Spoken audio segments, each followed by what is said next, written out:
ఆకాశవాణి వరంగల్ కేంద్రం కిసాన్ వాణి రైతు సోదరుల కార్యక్రమం.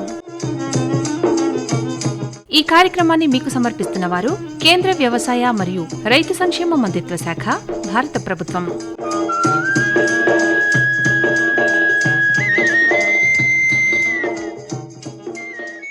ఈనాటి కిసాన్ వాణి రైతు సోదరుల కార్యక్రమంలో పాడి పశుపోషణతో లాభాలు ఈ అంశం గురించి వరంగల్ జిల్లా గీసుకొండ మండలం పోతురాజుపల్లి గ్రామ రైతు దుక్కిరి గోపాల్ గారితో పరిచయ కార్యక్రమం వింటారు. అనంతరం పత్తి మరియు మిరప సాగుల అనుభవాలు ఈ అంశం గురించి హన్మకొండ జిల్లా ఐనవోలు మండలం రైతు మల్లారెడ్డి వీరారెడ్డి గారితో పరిచయ కార్యక్రమం ప్రసారమవుతుంది. శ్రోతలు ఇప్పుడు కొన్ని ప్రకటనలు వింటారు. సర్వోత్తమ రైతు పురస్కారం లభించింది హరికి. హరి, మీ విజయ రహస్యం ఏమిటో చెప్పండి. రైతు మిత్రులారా, మీరు కూడా మీ పొలాల్లో అధిక పంటను పండించగలరు. అదెలా? ఎప్పుడు ఏ సమస్య వచ్చినా వెంటనే కలపండి ఈ నెంబరు 1800 ఇది ఎవరి నంబర్ బాబు? కిసాన్ కాల్ సెంటర్ది. అక్కడ విశేషజ్ఞులు మీ పొలం సమస్యలకు వెంటనే పరిష్కారం చెప్తారు. అదేంటయ్యా, విశేషజ్ఞులు అన్ని సమయాల్లోనూ దొరుకుతారా? తప్పకుండా దొరుకుతారు. ఏడాదిలో 365 రోజులును, అది కూడా ఉదయం 6 గంటల నుంచి రాత్రి 10 గంటల దాకా. మరైతే ఎక్కువసేపు మాట్లాడితే డబ్బు చాలా అవుతుందిగా. ఖర్చు లేనే లేదు. మొబైల్ పై గానీ ఇతర ఫోన్ తో కానీ కిసాన్ కాల్ సెంటర్ కి ఉచితంగా కాల్ చేయవచ్చు. సలహాకి కూడా ఖర్చుండదు. నిజంగా? 16 అనాల నిజం. రైతు సోదరులారా, పంట సమస్యల గురించి మీ భాషలో వెంటనే సమాధానం కోసం పూర్తి భారతదేశంలో ఏ ఫోన్ నుంచి అయినా జాతీయ హెల్ప్ లైన్ నంబర్ 1800-11800-1551తో ఉచితంగా సంప్రదించండి. రైతు మిత్రుడు కిసాన్ కాల్ సెంటర్. ఇప్పుడు వినండి, పాడి పశుపోషణలో లాభాలు ఈ అంశం గురించి వరంగల్ జిల్లా గీసుకొండ మండలం పోతురాజుపల్లి గ్రామ రైతు దుక్కిరి గోపాల్ గారితో పరిచయ కార్యక్రమం. పరిచయకర్త పులుపాటి పంకజ్ మోహన్ గారు. నమస్కారం అండి దుక్కిరి గోపాల్ గారు. నమస్కారం అండి. మీరు ఈ పోతురాజుపల్లి గ్రామంలో పాడి ఉంది కదా మీకు, అవునండి. అంటే ఎన్ని బర్రెలు ఉన్నాయి, ఎంతకాలం నుండి చేస్తున్నారు? 20-30 బర్రెలు ఉన్నాయండి. దాదాపు ఒక 18 ఏళ్ళ నుంచి చేస్తున్నాం సార్ ఇది. దాని మీద ఏంటంటే డైరీ అనేది చాలా ఇబ్బందులతో కూడుకున్నది. అవును.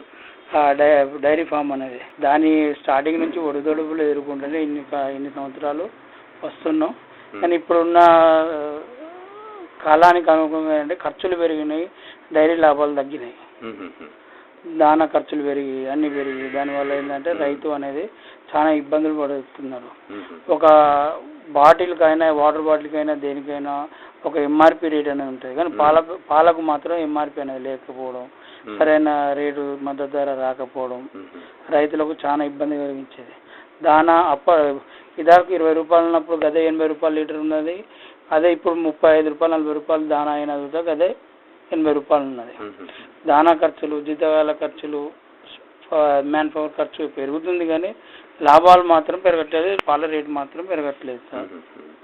అంటే మీకు పాల దిగుబడి అంతే ఉంటుంది కానీ ఖర్చులు పెరుగుతున్నాయి. ఖర్చులు పెరుగుతుంది, పాల రేటు అనేది పెరగడం లేదు. దానివల్ల రైతులకు కొద్దిగా ఇబ్బందికరంగా ఉందంటారు. అంటే దాదాపు మీరు 18 సంవత్సరాలకి వెళ్ళి పాడి చేస్తా అంటున్నారు. మరి అప్పుడు ఎన్ని బర్రెలు ఉండేది మీకు? అప్పుడు ఎట్లా ఉండేది పరిస్థితి? అప్పుడు 4-5 బర్రెలు ఉండేయండి సార్. 5 బర్రెల నుంచి 4 బర్రెల నుంచి స్టార్ట్ చేసుకుంటాం. క్రమక్రమంగా ఒక్కొక్కటి కొనుక్కోవడం జరిగింది సార్. ఒకేసారి మేము కొనడం వల్ల ఉండేది అంటే మాత్రం అందరిలాగా మేముతో షెడ్ తీసేసేసి ఈరోజు మళ్ళీ ఇంకో కూలికో ఇల్లుకో వెళ్ళవలసి వస్తుంది. కానీ అలాంటి కాకుండా అంటే క్రమక్రమంగా దాన్ని రొటేషన్ చేసుకుంటూ దాని మీదనే మేము బర్రెలు కొనడం జరిగింది. అభివృద్ధి దాంతోపాటు మేము ఏంటంటే మేము ఇక్కడ లోకల్ సేల్ చేయంగా మిగిలిన పాలతో మా విజయ డైరీకి పోయడం జరుగుతుంది. విజయ డైరీతో మాకు నమ్మకం లాంటిది. కానీ ఒక విజయ డైరీ, గవర్నమెంట్ డైరీ ఎంత మంచిదో నేను దాదాపు ఒక 15-16 ఏళ్ళ నుంచి చూస్తున్నా. కానీ రైతులకు లాభాలు ఉండాలంటే మాత్రం విజయ డైరీ మంచిది. విజయ డైరీకి ఇస్తే మంచిది లాభాలు. అంటే ప్రభుత్వానికి ఉపయోగపడుతుంది, ఇటు రైతుకు ఉపయోగపడుతుంది, అందరి ప్రజలకు ఉపయోగపడుతుంది. ప్రజలకు స్వచ్ఛమైన పాలు అనేది విజయ డైరీ నుంచే దొరుకుతుంది. ఫస్ట్ రైతు దగ్గర స్వచ్ఛమైన పాలు, ఆ తర్వాత దొరికేది మాత్రం విజయ డైరీ పాలే. 99% దానికి మేము నమ్మచ్చు. ఎందుకంటే విజయ డైరీ అనేది ఒక గవర్నమెంట్ వ్యవస్థ. ఎవరికి లాలుచి చేసి పాలు పేడ తగ్గియడం, ఇలాంటి కెమికల్స్ యాడ్ చేసి వాళ్ళ సొంత లాభాల కోసానికి కాదు. కాబట్టి ప్రభుత్వం ఇది కాబట్టి ఏది ఉన్నా ఒక గైడ్ లైన్స్ ఉంటుంది వాళ్ళకు. ఒక దాని ప్రకారమే విజయ డైరీ అనేది రన్ అవుతుంది. రైతులకు బెటరు, దాంతోపాటు వినియోగదారునికి బెటరు. అదే అయితే ఇప్పుడు మీరు అన్నారండి ఈ మొదట మీరు 4 బర్రెలతోనే ప్రారంభించామన్నారు. అంటే ఈ బర్రెలు అనేది మరి ఎలా తీసుకున్నారు, ఎలాంటి బర్రెలను ఎన్నుకున్నారు మీరు? అంటే గ్రేడెడ్ ముర్రా ఫస్ట్ స్టార్టింగ్ లో గ్రేడెడ్ ముర్రా తీసుకున్నామండి. ఆ తర్వాత బన్నీ గేదెలు కొన్ని, ముర్రా కొన్ని దీని మీద రన్ అయినామండి. దాంతోపాటు కొన్ని ఆవులతో జెర్సీ, హెచ్ఎఫ్, సాయివాలు అవి ఒక్కొక్కటి తీసుకున్నామండి. దావిడితో అంటే ఆవులు కూడా తీసుకున్నారు బర్రెలతో పాటు? అవునండి, అవి ఒక 2-3, ఇవి మిగతా 20-30 దాకా ఇవి ఉంటాయి సార్. ఈ బర్రెలు కూడా ఉన్నాయి కదా, ఈనుతా ఉంటాయి, మరి వాటి పిల్లలు కూడా మీకు ఉపయోగపడతా ఉంటాయి? అవును సార్, మేము ఇప్పటి వరకు అదే మా డైరీ ఇంత ఎత్తుకు ఎదగడానికి కారణం ఏంటంటే మా బర్రెలు ఈనాక పిల్లలు మేము అమ్మాం, ఎక్కడికి అమ్మాం, మేమే దాన్ని సాది మళ్ళీ రీప్లేస్మెంట్ చేస్తాం. మరి మళ్ళీ ఎక్కువ కొనుక్కోవడం మళ్ళీ ఇలాంటివి చాలా తక్కువ చేస్తాం మేము. బయట వాళ్ళు ఏం చేస్తారంటే పాలు వేయగానే ఎండిపోగానే అమ్మేస్తారు. మేము అలా కాకుండా దాన్ని సెమన్ చేసి దాన్ని మళ్ళీ ఈనడానికి రెడీ చేసుకుంటామండి. అట్లా అమ్మకుండా దానివల్ల మాకు కొంచెం లాభాలు అనేది ఉన్నది. బర్రె ఎప్పుడు కానీ కొన్నామంటే మనకు పాలు వేయగానే పాలు ఇస్తున్నప్పుడే కట్టాలి, చూడి నిలవాలి. చూడి అయితే మనకి ఏంటంటే నెక్స్ట్ తక్కువ టైంలో తక్కువ కాలంలో మళ్ళీ డెలివరీ అవుతుంది. మనకు సెకండ్ టైం వచ్చేది లాభం. ఇప్పుడు వచ్చేది దాన్ని కొన్న కాస్ట్ చూసా రాదు. దాని మళ్ళీ ఈనినప్పుడు మాత్రమే రెండో ఈతకు వచ్చేది మాత్రమే దాని మన లాభం అనేది. అప్పటిదాకా బర్రె మీద లాభం అనేది ఏముండదు. ఒక 1 year 1-2 years దాకా లాభాలు బర్రె కొన్న రేటు చూస్తా అప్పు చేయాలంటే ఒక 2 years పడుతుంది సార్. దాన్ని 2 years తర్వాతనే మాత్రం మళ్ళీ ఈత చూస్తా రెండో ఈతకు అప్పుడు మనకు దాని లాభం అనేది వస్తుంది. అంటే మనం కష్టపడ్డదానికి లాభం ఆ 2వ సంవత్సరం నుంచి మొదలవుతుంది అన్నట్టు. మేమేం చేస్తుంటే దానికి దూడలు కానీ పెంచుకోవడం, దాని ఇన్ టైంలో ఏదో ఒక చిట్టలు చూసుకోవడం, మిల్లర్ మిక్చర్ కానీ నంటల గోళీ, డివార్మింగ్ గోళీలు కానీ అన్ని చేసి దూడలను పెంచడం జరిగింది. దాంతోపాటు మా డైరీ ఇంత తొందరగా ఈరోజు 40-50 బర్రెల దాకా టోటల్గా ఎదగడం జరిగిందండి. ఇప్పుడు దూడలు ఒక 10 ఉంటాయి మాకు, ఆవులు ఒక 5-7 దాకా ఉంటాయి, 30 దాకా బర్రెలు ఉన్నాయండి. అట్లా పెంచుకోవడం జరిగింది. అది కొన్ని కారణాల వల్ల కొన్ని అమ్మినాం, కానీ ఏజ్ బార్ అవ్వడం వల్ల కొన్ని అమ్మడం జరిగింది. మిల్కింగ్ కెపాసిటీతో మార్చుకోవడానికి కొన్ని కాలక్రమంలో మేము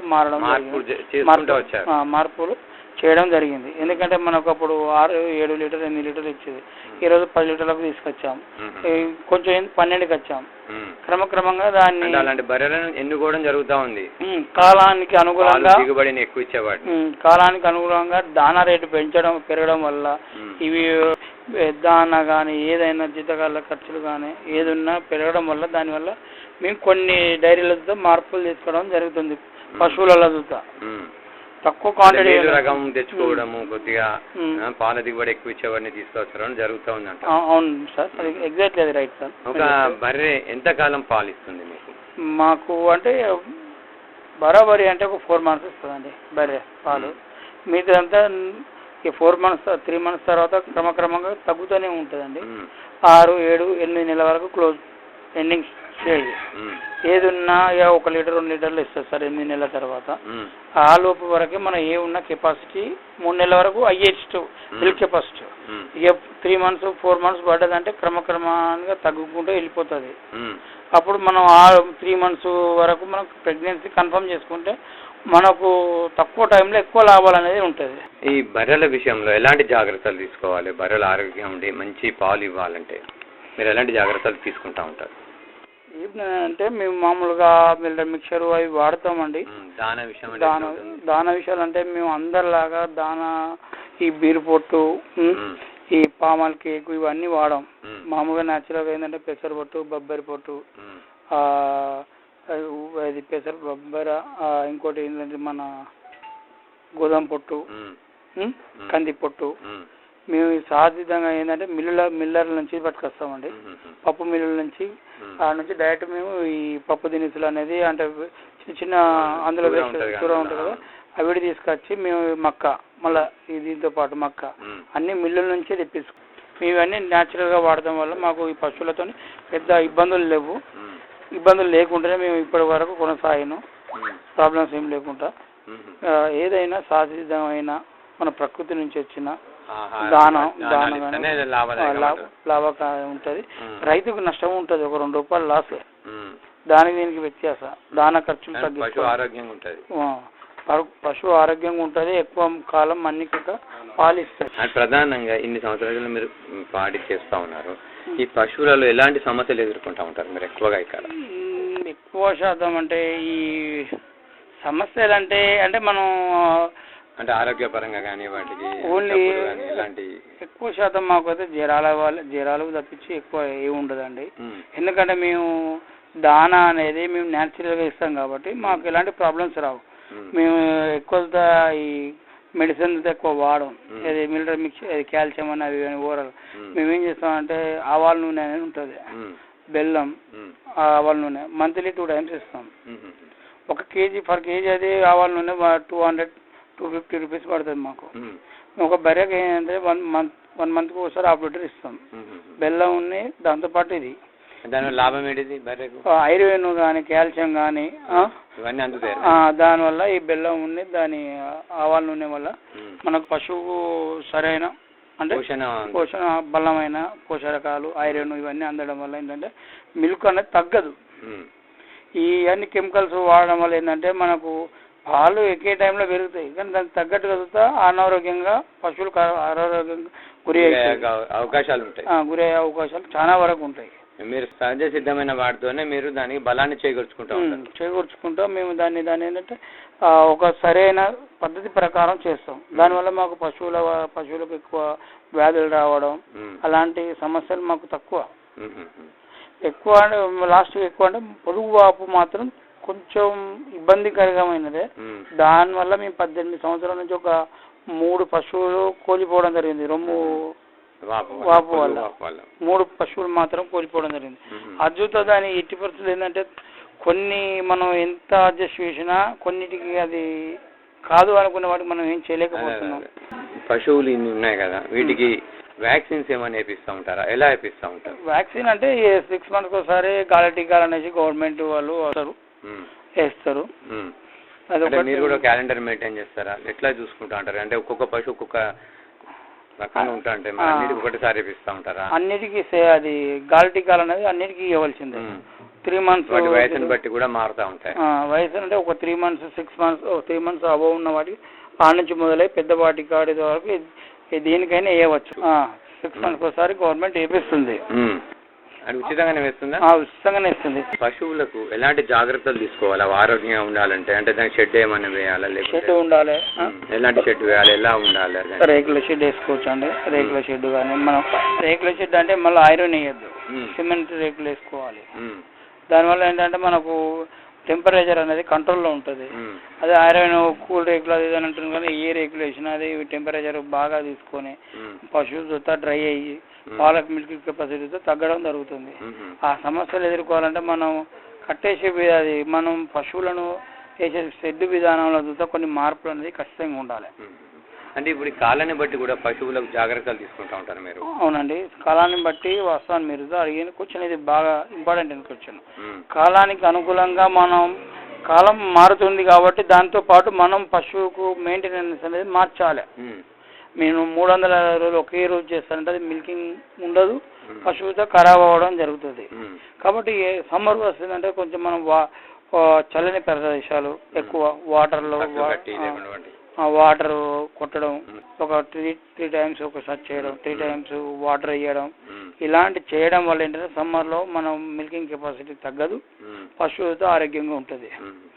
చలికాలం వస్తే మనం వాటర్ తీసుకోదు, అది చలికి వాటర్ తాగడం ఉండదు. అప్పుడు ఏం చేయాలంటే మనం దానికి అడిషనల్గా మనం సాల్ట్ వేయడం వాటర్లో కానీ దానాలో కానీ ధూపాన్ని పెంచి మనం వాటర్ సకాలం తీసుకోవడానికి చలికాలంలో కొన్ని ఉండాలి. వర్షాకాలం మనకు వర్షాలు ఏకదాటిగా పడుతుంది, పశువు కాసం దొరకదు, పశువు కాసం మనకు కొరత ఉంటుంది వర్షాకాలం. దానివల్ల ఏంటంటే మనం ఎండుగడ్డి వేయడం వల్ల తగ్గుతుంది. కానీ దానికి ఏం చేయాలంటే మనం పచ్చిగడ్డిని స్టోరేజ్ అంటే శైలజ లాంటిది స్టోరేజ్ చేసుకొని దాన్ని మనం చేసుకోవడం జరిగితే 360 రోజులు ఒక తీరుగానే మనకు మిల్కింగ్ కెపాసిటీ ఉంటుంది. అంటే పచ్చి రొట్టెలు కూడా వాడుతూ ఉండాలి వాటికి. ఖచ్చితంగా పచ్చి రొట్టె అనేది మెయిన్ ఇంపార్టెంట్. అది ఏ కాలమైనా పచ్చి రొట్టె అనేది కావాలి. పశువు పచ్చి రొట్టె ఎందుకంటే వెన్న శాతం కన్నా ఎల్లారు అని ఉంటుంది. దాని యొక్క స్వభావం అది. మన ఫ్యాట్ ఎంత ఉందని కానీ ఎల్లారు తక్కువ ఉండడం వల్ల ఏంటంటే పెరుగుతో తోడుకోకపోవడంతో జరుగుతుంది. పచ్చి రొట్టె ఉండడం వల్ల ఏమైందంటే పెరుగు తోడుకోవడానికి సహకరిస్తుంది. అది అంటే వరిగడ్డి ఎండుగడ్డి వేస్తే ఫ్యాట్ వస్తుంది అంటారు. ఫ్యాట్ రావడమే కాదు, పచ్చి రొట్టె ఉండడం వల్ల ఏమైందంటే ఎల్లారు వస్తుంది. అది ఈక్వల్ బ్యాలెన్సింగ్ అయినప్పుడు ఏమైందంటే మనకు పెరుగు కానీ పాలు తాగడానికి కానీ మనకు బాగుంటుంది, ప్రోటీన్ ఉంటుంది. దాని అందుకే పచ్చి రొట్టె అనేది ఖచ్చితంగా ఉండడం 100% పక్కా. దిగుబడి చూస్తే పచ్చి రొట్టె వల్లనే ఉంటుంది, ఎండుగడ్డి వల్ల ఉండదు. ఏదో తినడానికి మాత్రమే పని చేస్తుంది, కడుపు నింపుకోవడానికి, మిల్కింగ్ కెపాసిటీ పెంచుకోవడానికి మాత్రం పచ్చి రొట్టె బాగా వేయాలి. పచ్చి గడ్డి ఖచ్చితంగా వాడడం ఉండాలి. ఇప్పుడు మీకు ఇన్ని బర్రెలు ఉన్నాయి కదా, ఎన్ని లీటర్ల పాలు వస్తాను ఉత్పాదకత? మాకు ఇప్పుడు అంటే మాకు అన్ని ఒకసారి అయ్యాయి, 150 లీటర్స్ వస్తాయి డైలీ. మళ్ళా ఒకటి ఎండిపోతుంటే ఒకటి ఈనడం జరుగుతుంది. మాకు సర్కిల్ లాగా ఉంటుంది, ఒకటేసారి అన్ని ఈనాయి, ఒకటేసారి మన అన్ని ఎండిపో, ఒకదానికి ఒకటి ఈనుతుంది, ఒకదానికి ఒకటి ఎండిపోతుంది. మాకు సర్కిల్ లాగా అంటే ఒక మనం గీత గీసుకొని ఒక రౌండ్ ఎట్లా తిరుగుతుంటామో చైర్స్ లాగా ఆటలాగా మాకు పశువులను అట్లా మేము సర్కిల్లో ఈనడానికి రెడీ చేస్తాం.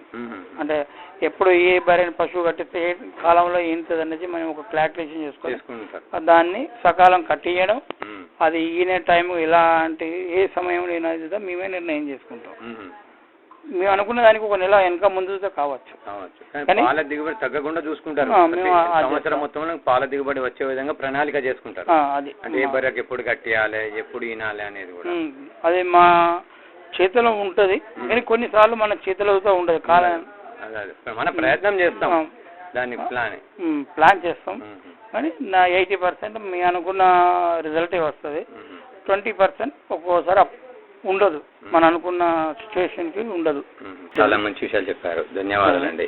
ఇంతవరకు శ్రోతలు పాడి పశుపోషణతో లాభాలు ఈ అంశం గురించి వరంగల్ జిల్లా గీసుకొండ మండలం పోతరాజపల్లి గ్రామ రైతు దుక్కిరి గోపాల్ గారితో పరిచయ కార్యక్రమం విన్నారు. పరిచయకర్త పులుమటి పంకజ్ మోహన్ గారు. శ్రోతలు ఇప్పుడు కొన్ని ప్రకటనలు వింటారు. ప్రధానమంత్రి కిసాన్ సమ్మాన్ నిధి ఈ పథకం కింద 2 హెక్టార్ల వరకు పొలం కలిగిన రైతుల కుటుంబాలకు ఏడాదికి 6,000 రూపాయలు చెల్లించడం జరుగుతుంది. అది అర్హత గల రైతులకు 2,000 రూపాయల చొప్పున 3 వాయిదాల్లో నేరుగా వారి ఖాతాల్లో జమ చేయబడుతుంది. ఈ సన్న చిన్నకారు రైతుల కుటుంబాలను రాష్ట్ర ప్రభుత్వాలు ఎంపిక చేస్తున్నాయి. ఈ పథకం యొక్క పూర్తి ఖర్చును భారత ప్రభుత్వం భరిస్తోంది. ప్రధానమంత్రి కిసాన్ సమ్మాన్ నిధి రైతుల వ్యవసాయానికి సరికొత్త గౌరవం. వ్యవసాయ మరియు రైతు సంక్షేమ మంత్రిత్వ శాఖ భారత ప్రభుత్వం ద్వారా జనహితార్థం జారీ. ఇప్పుడు వినండి పత్తి మరియు మిరప సాగులో అనుభవాలు ఈ అంశం గురించి హన్మకొండ జిల్లా ఐనవోలు మండలం రైతు మల్లారెడ్డి వీరారెడ్డి గారితో పరిచయ కార్యక్రమం వింటారు. పరిచయకర్త పులుమటి పంకజ్ మోహన్ గారు. నమస్కారం మల్లారెడ్డి వీరారెడ్డి గారు. ఈ జోగాయపల్లి గ్రామంలో వ్యవసాయం చేస్తా ఉన్నారు కదా, ఏ రకాల పంటలు ఎక్కువగా పండిస్తూ ఉంటారు మీరు? మేము ఈ ఎండాకాలం అంతా దుక్కులు చేసుకొని అన్ని విధాల ఏ పంటలకైనా దుక్కులు బాగా చేసుకుంటాం. దుక్కులు బాగా చేసుకున్న తర్వాత పత్తి పెట్టుకునేది జూన్ తొలకరి వర్షాలప్పుడు, జూన్ ఫస్ట్ వీక్లో పత్తి గింజలు పెట్టుకుంటాం. తర్వాత సీజన్కి వచ్చేసరికి మిర్చి నారు పోసుకుంటాం. మిర్చి నారు పోసుకునే టైంలో కొంచెం ఎండల తీవ్రత ఎక్కువ ఉన్నా కూడా మేము వాటిని కాపాడుకోవడం కొరకు పరదలు కప్పుకొని వాటిని నార్లు కాపాడుకోవడం కొంచెం క్రమశిక్షణగా వాడుకుంటాం. పత్తి అన్నారు, పత్తిని ఎట్లా సాగు చేసుకుంటారు మీరు? దుక్కిని ఎట్లా చేసుకుంటారు? బలంగా దుక్కి ఇప్పుడు ఏప్రిల్ మే నెల, ఇప్పుడు ఈ నెలలో దుక్కులు బాగా చేసుకుంటారు. దుక్కులు బాగా చేసుకున్నప్పుడు ఏంటంటే జూన్ ఫస్ట్ వీక్ కాడ నుంచి, అంటే నీళ్ళు ఉన్న వాళ్ళు ఫస్ట్ వీక్లో పెట్టుకుంటారు. నీళ్ళు మాత్రం వర్షం పడ్డంగానే పెట్టుకుంటారు. ఇప్పుడున్న పరిస్థితులు ఏం చేస్తానంటే తడి పొడి కానీ చినుకులు పడడానికి ఏమవుతుందంటే కొన్ని గింజలు మొలుతాయి, కొన్ని గింజలు మొలుతలేవు. అట్లా కూడా చాలా మంది రైతులు నష్టపోతారు. పత్తి మొలక దశలో మీకు చీడపీడలు ఆశిస్తూ ఉంటాయా?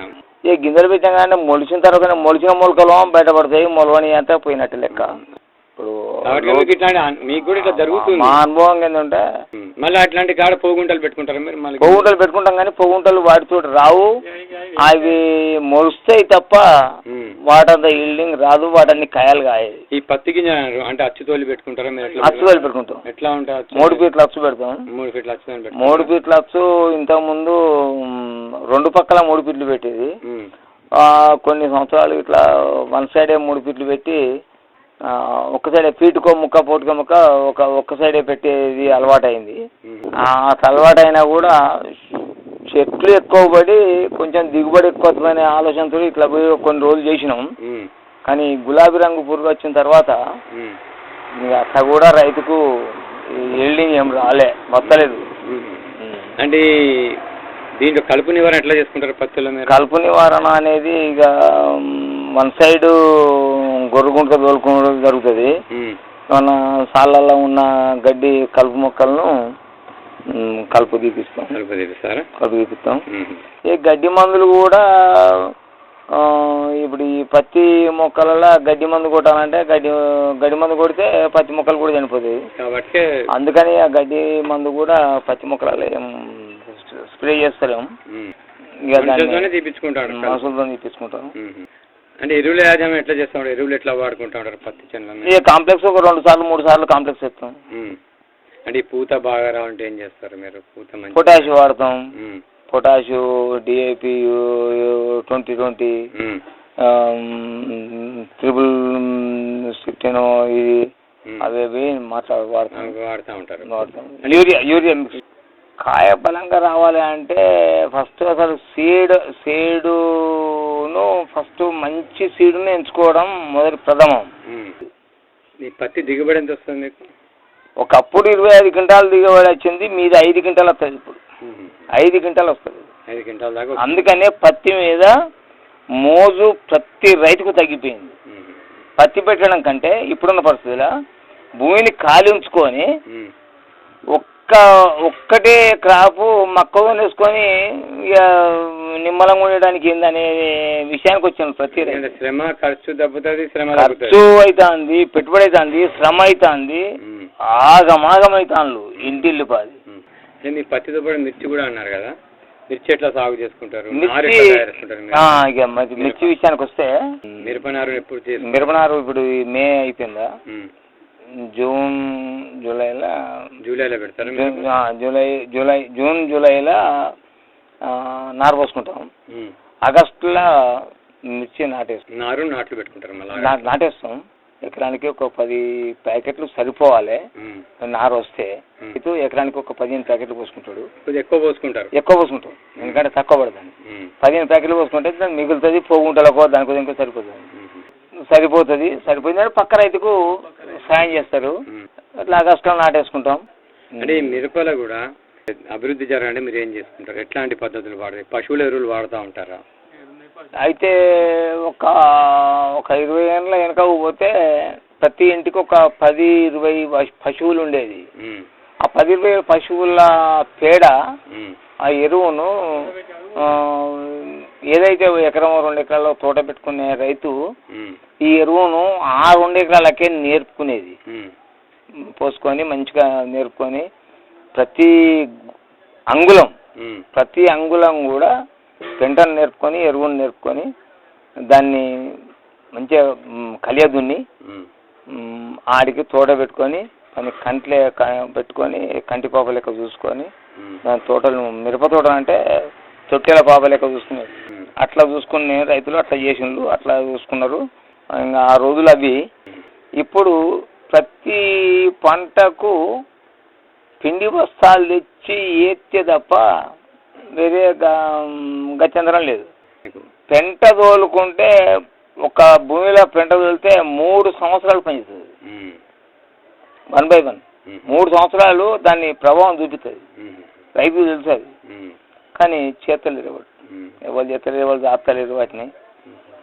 అట్లా కనుమరుగైపోయింది. విత్తనాలు ఎంచుకోవడంలో ఫస్ట్ తప్పు చేస్తాను.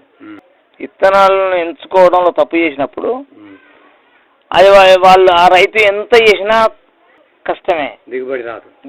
ఇక ఏమన్నా పక్క రైతు చేస్తాడు నేను చేస్తాను, వాళ్ళు చేస్తాను నేను చేస్తాను. కానీ వాళ్ళు పెట్టిన ఇత్తనం మనం పెట్టలేదనే గుర్తుకు రాదు. అక్కడ పెద్ద తప్పు, ఇత్తనం కాడ పెద్ద తప్పు చేస్తాం రైతు. ఏదున్నా కూడా మనం పెట్టే సాయిల్ ఎటువంటిది, మన భూమికి ఏ ఇత్తనం అయితే సూటబుల్ అవుతుంది అనేది ఫస్ట్ అది చేసుకున్న తర్వాతనే ఇత్తనాన్ని ఎంచుకోవాలి. మిరప ఎంత దిగుబడి వస్తుంది నీకు? ఇక్కడ ఎకరానికి 40 క్వింటాలు పండించింది ఇంతకుముందు. ఇప్పుడు ఎంత వస్తుంది? ఇప్పుడు 25-30, 25 నుంచి 30 క్వింటాలు వస్తుంది మిరప. ఈ వచ్చిన మిరపని ఎక్కడ విక్రయించుకుంటా ఉంటారు? వరంగల్ ఎనుమల మార్కెట్లో అమ్ముకుంటారా? నిల్వ చేస్తూ ఉంటారా మీరు? కొన్ని సందర్భాలల్లో అంటే రేటు డౌన్ అయినప్పుడు వాళ్ళంతా సిండికేట్ అయ్యి కాదన్నప్పుడు మేము కోల్డ్ స్టోరేజ్లో పెట్టేస్తాం. నిల్వ చేసి రేట్ వచ్చినప్పుడు అమ్ముకుంటా ఉంటాం. నేను ఇప్పుడు 2 సంవత్సరాల కింద మిర్చి కూడా నేను కోల్డ్లో పెట్టి ఉంచు, ఇప్పుడు కూడా కోల్డ్లో ఉన్నది. కాకపోతే ఏంటంటే ఎంత ఖర్చు వస్తుంది నీకు? మాకు బస్తాకు 250 రూపాయలు ఒక క్రాప్, అంటే ఒక సంవత్సరానికి. ఒక బస్తాకు 250 రూపాయలు కట్టాలి మీరు సంవత్సరానికి. అట్లా మళ్ళీ సంవత్సరం కాదు మళ్ళీ కానీ ఈ లోపల రేట్ వస్తే అమ్మేసుకుంటారు. రేట్ అయితే అమ్మేచ్చు. సరే, మంచిదండి, చాలా మంచిది. ధన్యవాదాలు. శ్రోతలు ఇంతవరకు పత్తి మరియు మిరప సాగులో అనుభవాలు ఈ అంశం గురించి హన్మకొండ జిల్లా ఐనవోలు మండలం రైతు మల్లారెడ్డి వీరారెడ్డి గారితో పరిచయ కార్యక్రమం విన్నారు. పరిచయకర్త పులుమటి పంకజ్ మోహన్ గారు. శ్రోతలు ఇప్పుడు కొన్ని ప్రకటనలు వింటారు. కిసాన్ భాయియో గాట్ బాంధలో गांठ बांध लो, बात बहुत है काम की, समृद्धि के पैगाम की। मिट्टी के मिजाज को समझो, मिट्टी के हर राज को समझो, मिट्टी की तुम जांच कराओ, मुफ्त सॉइल हेल्थ कार्ड ले जाओ। कभी मुनासिब बीज लगाओ, सही किस्म की खाद ले आओ, जितनी जरूरी उतनी डालो, सही मात्रा खुद पहचानो, इसको अपना मंत्र बना लो, मिट्टी की सेहत को जानो। बात बहुत है काम की, कम लागत अधिक वरदान की, किसान भाइयों गांठ बांध लो। आज ही मिट्टी की जांच कराएं, राज्य सरकार के कृषि अधिकारी से संपर्क करें और मुफ्त में सॉइल हेल्थ कार्ड पाएं। कृषि और किसान कल्याण मंत्रालय द्वारा किसान हित में जारी। ఇంతటితో ఈనాటి కిసాన్ వాణి రైతు సోదరుల కార్యక్రమం సమాప్తం. ఈ కార్యక్రమాన్ని మీకు సమర్పించిన వారు కేంద్ర వ్యవసాయ మరియు రైతు సంక్షేమ మంత్రిత్వ శాఖ, భారత ప్రభుత్వం.